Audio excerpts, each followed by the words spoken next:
आज के लेसन में हम लोग जो है हमारा शंकर आइस एनवायरनमेंट बुक का चैप्टर 1 जो था इकोलॉजी, उसका 3rd पार्ट करेंगे। हाँ, मैं बोली थी कि इस चैप्टर मतलब ये जो चैप्टर का आखिरी पार्ट होने वाला है, पर इसमें अगर मैं दोनों पार्ट इंक्लूड कर देती, यानी कि इसके अगले पार्ट में जो हम लोग डिस्कस करने वाले हैं उसको अगर इसी में ही इंक्लूड कर देती तो ये बहुत ही लंबा बन जाता, करीब 45 मिनट का एक वीडियो बन जाता एंड सुनने में भी आप लोगों को बोर लगता। इसीलिए मैं इसको 2 पार्ट में डिवाइड कर दी ताकि छोटा छोटा वीडियो बने बट आपको बहुत अच्छी तरह से समझ में आए। ठीक है, तो ये जो है 3rd पार्ट में हम लोग जो है बायोम के बारे में डिस्कस करने वाले हैं। बायोम और कुछ नहीं होता है, बायोस्फीयर का जो टेरेस्ट्रियल पार्ट है जहाँ पे कि हमारा इकोसिस्टम पॉसिबल हो पा रहा है।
वेरिएशन एंड वाई एक्सिस का टेम्परेचर वेरिएशन हम लोग अगर ऐड करते हुए एक पॉइंट पे लेंगे तो उस हिसाब से हमें बायोम का डिफरेंशिएशन जो है देखने को मिलेगा। उसको थोड़ा सा हम लोग जो है डिटेल में एक एक करके देख लेते हैं। पहले आता है हमारा ये हमारा जो ट्रायंगल है ये मेनली हमारा टेम्परेचर एंड प्रेसिपिटेशन के ऊपर ही है। फिर जो है हम लोग एक एक करके देख लेते हैं। पहला आता है हमारा तुंद्रा वाला रीजन। तो तुंद्रा जो रीजन होता है वो पोलर रीजन से एकदम से सटा हुआ होता है, ना कि पोलर रीजन होता है। ठीक है, क्योंकि पोलर रीजन जो होता है ये एकदम से एक्सट्रीम पॉइंट है हमारा, नॉर्थ एंड साउथ वाला पोल जो है हमारा, उस रीजन को हम लोग पोलर रीजन बोलते हैं। वहां पे जो है हमारा वेजिटेशन पॉसिबल नहीं है एंड जो है एनिमल्स भी वहां पे कुछ नहीं पाए जाते हैं, लाइफ जो है वहां पे पॉसिबल नहीं। ठीक है, क्योंकि वहां पे एक्सट्रीमली कोल्ड हमें फील करने को मिलता है। एंड ये जो है तुंद्रा रीजन पोलर रीजन से सटा हुआ है, एकदम से पोल के तरफ नहीं है, थोड़ा सा पोलर रीजन से दूर है। ठीक है, लेकिन पोलर रीजन से सटा हुआ है, इसीलिए यहाँ पे जो है थोड़े बहुत हमें एक्सपीरियंस करने पड़ते हैं वेजिटेशन एंड जो है लाइफ। ठीक है, दोनों हमें यहाँ पे थोड़े थोड़े देखने को मिलते हैं। ये generally northern and southern most region of the world adjoining the ice poles, जो हमें नॉर्थ एंड साउथ पोल में जो हमें आइस पोल मिल रहे हैं उनसे सटा हुआ है। नॉर्थ के तरफ जाएंगे तो नॉर्दर्न पोल्स हो जाएगा, नॉर्दर्न रीजन हो जाएगा पोल से सटा हुआ, एंड सदर्न हेमिस्फीयर में अगर जाएंगे तो ये सदर्न मतलब पोर्शन हो जाएगा सदर्न पोल से सटा हुआ। ठीक है, यहाँ पे जो है हमें तुंद्रा क्लाइमेट एक्सपीरियंस करने को मिलता है, काफी ज्यादा कोल्ड रहता है यहाँ पे temperature. And flora and fauna के हिसाब से अगर हम लोग देखेंगे तो यहाँ पे कुछ स्टंटेड श्रब्स हमें देखने को मिलता है, बहुत दूर दूर थोड़े थोड़े श्रब्स देखने को मिलते हैं। एंड ग्राउंड लेवल पे हमें थोड़ा सा लाइचेन, मॉसेस एंड सेजेस जैसे कुछ वेजिटेशन देखने को मिलते हैं, थोड़े प्लांट के वेराइटीज जो है हमें देखने को मिलते हैं।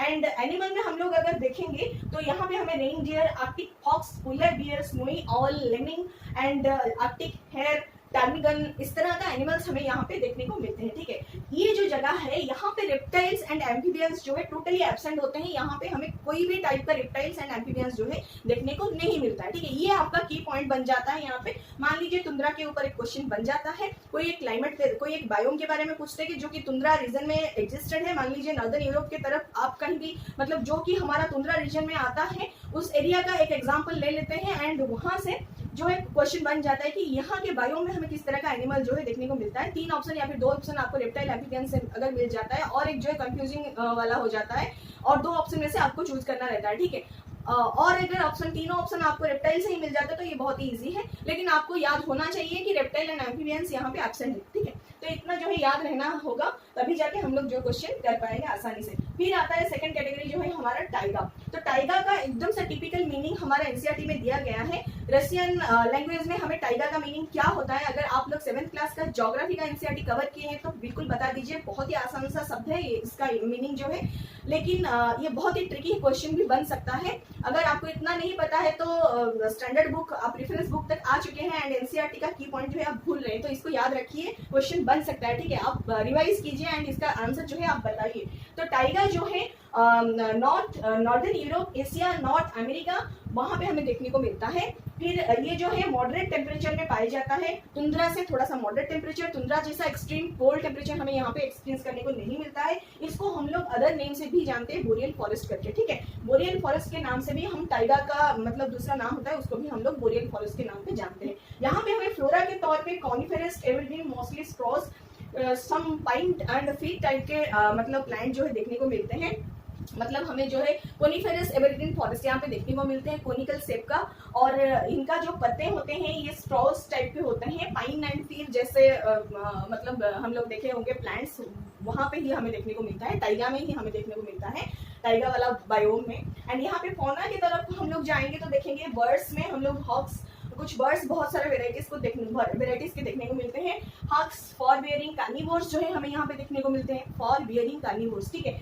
एंड फिर little mink, ex, puma and Siberian tiger, ओबेराइन, ओक्स, ये सब जो है हमें यहाँ पे फौना के रूप में देखने को मिलते हैं, ठीक है। ये सब है टाइगर के बारे में। फिर आता है थर्ड पॉइंट में टेम्परेट डेसिडुअस फॉरेस्ट। तो जो टेम्परेट डेसिडुअस फॉरेस्ट, ये वाला बायोम जो है हमारा सेंट्रल एंड सदर्न यूरोप में जो है एक्सटेंडेड है, and central and southern Europe, ठीक है। मतलब सेंट्रल यूरोप का सेंट्रल पोर्शन से लेकर सदर्न पोर्शन तक फैला हुआ है। फिर ईस्टर्न नॉर्थ अमेरिका में भी देखने को मिलता है, वेस्टर्न चाइना में देखने को मिलता है, जापान एंड न्यूजीलैंड में भी ये देखने को मिलता है। कौन सा? टेम्परेट डेसिडुअस फॉरेस्ट, ठीक है। एंड ये जो है यहाँ पे हमें मॉडरेट एवरेज टेम्परेचर देखने को मिलता है, पर यहाँ पे बहुत सारा रेनफॉल हमें मिल जाता है, एबंडेंट रेनफॉल हमें मिलता है, जिसकी वजह से हमें यहाँ पे काफी ज्यादा मतलब फ्लोरा एंड फौना भी देखने को मिलता है। बहुत अच्छा यहाँ पे जो है एग्रीकल्चर पॉसिबल हो पाता है, क्योंकि यहाँ का टेम्परेचर जो है बहुत ही सुहावना रहता है, मॉडरेट टेम्परेचर है, एवरेज टेम्परेचर जो है मॉडरेट ही रहता है, एंड रेनफॉल भी काफी अच्छा होता है, जिसकी वजह से हमें यहाँ पे बहुत अच्छा एग्रीकल्चर देखने को मिलता है। यहाँ पे जो है हमें बहुत सारे वेराइटीज के वर्टिब्रेट्स एंड इनवर्टिब्रेट्स देखने को मिलते हैं। फिर फ्लोरा में अगर हम लोग देखेंगे तो बीच, ओक, मैपल, चेरी जैसे प्लांट्स हमें यहाँ पे देखने को मिलते हैं, ठीक है। फिर आता है हमारा ट्रॉपिकल रेन फॉरेस्ट। तो ट्रॉपिकल रेन फॉरेस्ट जो है ये हमें इक्वेटोरियल रीजन में देखने को मिलता है। ये हम लोग ऑलरेडी 7th क्लास एनसीईआरटी के बुक में ज्योग्राफी का कवर कर चुके हैं। यहाँ पे बस रिपीट हो रहा है, भले ही रेफरेंस बुक है बस, लेकिन यहाँ पे सारा चीज रिपीट हो रहा है। अगर वो सब आपको याद होगा तो ये बहुत ही आसानी से आपको समझ में भी आ जाएगा, याद भी रह जाएगा, ठीक है। तो ट्रॉपिकल एरिया जो है इक्वेटोरियल रीजन का, यहाँ पे हमें जो है ट्रॉपिकल रेन फॉरेस्ट देखने को मिलता है। ये बहुत सारा मतलब ये बहुत ही रिच जगह है लाइफ के हिसाब से, लाइफ के एग्जिस्टेंस के हिसाब से। अगर हम लोग देखेंगे यहाँ पे टेम्परेचर एंड रेनफॉल दोनों ही हाई है, यहाँ पे बहुत ज्यादा रेनफॉल होता है, टेम्परेचर भी बहुत ज्यादा हाई है, क्योंकि एकदम से इक्वेटर के दोनों तरफ ये रीजन जो है फैला हुआ है। भले ही ये अर्थ का 7% एरिया कवर करता है, लेकिन अर्थ का total vegetation, flora and fauna अगर हम लोग देखेंगे तो टोटल फ्लोरा एंड फौना अर्थ का जो भी है अगर 100% माना जाएगा, उसमें से 40%, 40% जो है हमें यहाँ पे ही देखने को मिल जाता है 7% ऑफ एरिया में, ठीक है। अब आप इमेजिन कर सकते हैं कि यहाँ पे हमें कितने ज्यादा फ्लोरा एंड फौना का मतलब वेराइटीज देखने को मिलता है, कितना रिच है ये मतलब लाइफ एग्जिस्टेंस में, ठीक है। फिर यहाँ पे बहुत सारे वेराइटीज का हमें प्लांट एंड एनिमल स्पीसीज देखने को मिलता है। यहाँ पे हमें मल्टी लेयर्ड वाला ब्रॉड लीफ वाला ट्रीज देखने को मिलते हैं, मतलब एवरग्रीन ट्रीज, ये हमेशा से हरे भरे रहते हैं, कभी भी पत्ते नहीं गिराते हैं, ब्रॉड लीफ होता है इनका, और ये जो है एकदम इतने ब्रॉड लीफ होते हैं कि ये सनलाइट तक अंदर पास करने नहीं देते हैं, नीचे तक सनलाइट यहाँ पे पहुंच ही नहीं पाता है। जो भी मतलब थोड़े बहुत जो भी हमारा लाइफ का एग्जिस्टेंस होता है, यहाँ पे एनिमल्स, एपिफाइटिक प्लांट्स जो भी रहते हैं, ये कैनोपी के ऊपर ही रहते हैं, यानी कि ट्री के टॉप में जो होता है जोन हमारा, उसी में ही ये एग्जिस्टेंस रहता है, क्योंकि यहाँ पे अंदर तक जो है नीचे तक एकदम से सनलाइट भी पास नहीं हो पाता है, ठीक है। फिर आता है हमारा सवाना वाला बायोम। तो सवाना जो है ट्रॉपिकल रीजन में ही आता है, लेकिन ये जो है ट्रॉपिकल रीजन से थोड़ा सा मतलब एकदम से ट्रॉपिकल नहीं होता है, थोड़ा सा उससे सटा हुआ है। जिस तरह से हम लोग टुंड्रा देखे तो उस हिसाब से सवाना आता है। ये मोस्टली एक्सटेंसिव एरिया में फैला हुआ है अफ्रीका में, जहाँ पे हमें बहुत ज्यादा ग्रासेस देखने को मिलता है। सवाना यानी कि माइंड में आ जाता है कि बहुत सारा हरा भरा ग्रासेस हमें वहाँ पे देखने को मिलता है। बहुत दूर दूर में थोड़े बहुत हमें ट्रीज देखने को मिलते हैं, बहुत दूर में हमें एक एक ट्रीज देखने को मिल जाए तो बहुत है।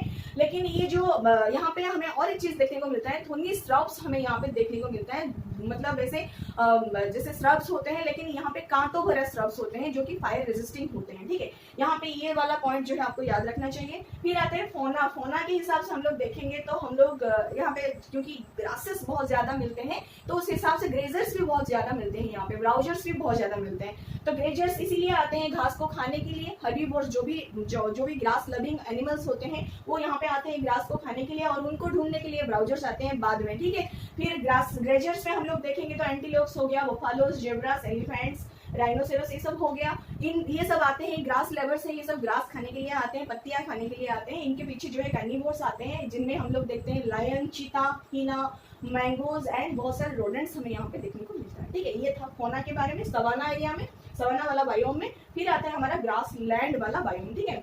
ये जो है हमें नॉर्थ अमेरिका, यूक्रेन, इस तरह का एरिया में देखने को मिलता है। यहाँ का टेम्परेचर कंडीशन जो है मतलब टेम्परेचर कंडीशन थोड़ा सा लो है, बहुत ज्यादा नहीं होता है, ट्रॉपिकल एरिया वाला टाइप का नहीं होता है, लो रेनफॉल भी यहाँ पे होता है। ये भी ग्रास डोमिनेटेड ही है, हमें यहाँ पे बहुत ज्यादा ग्रास ही देखने को मिलता है मतलब वेजिटेशन में। फिर फोना के रूप में अगर हम लोग देखेंगे तो बहुत ज्यादा हर्बीवोर्स यहाँ पे पाए जाते हैं, क्योंकि ग्रास बहुत ज्यादा है तो हर्बीवोर्स बहुत ज्यादा होंगे ही।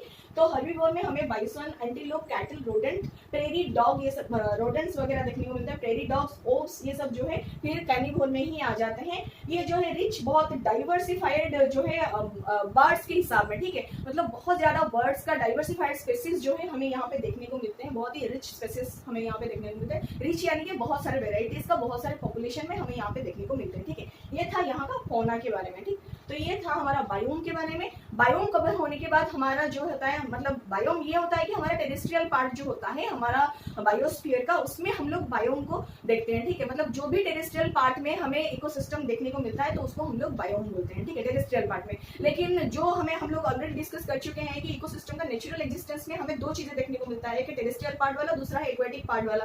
तो जो टेरेस्ट्रियल पार्ट वाला हो गया उसको हम लोग आज डिस्कस कर लिए, वो है बायोम। तो एक्वेटिक पार्ट वाला रह गया है, एक्वेटिक पार्ट वाला इकोसिस्टम जो है हम लोग देखेंगे, एक्वेटिक जोन्स में देखेंगे। एंड उसके बाद जो है हम लोग थोड़ा सा बायोस्फीयर के बारे में देखेंगे। उसके बाद जो है ये चैप्टर कंप्लीट हो जाएगा, हम दूसरे चैप्टर की तरफ बढ़ेंगे, ठीक है। तो आशा करती हूँ आप सबको समझ में आ गया होगा। अगर समझ में आ चुका है तो बिल्कुल लाइक, शेयर, सब्सक्राइब करना मत भूलिए। एंड कुछ भी डाउट हो रहा है और आप चाहते हैं कि उसमें कुछ ऐड ऑन किया जाए तो बिल्कुल कमेंट करके बता दीजिए। Thank you so much and नमस्ते।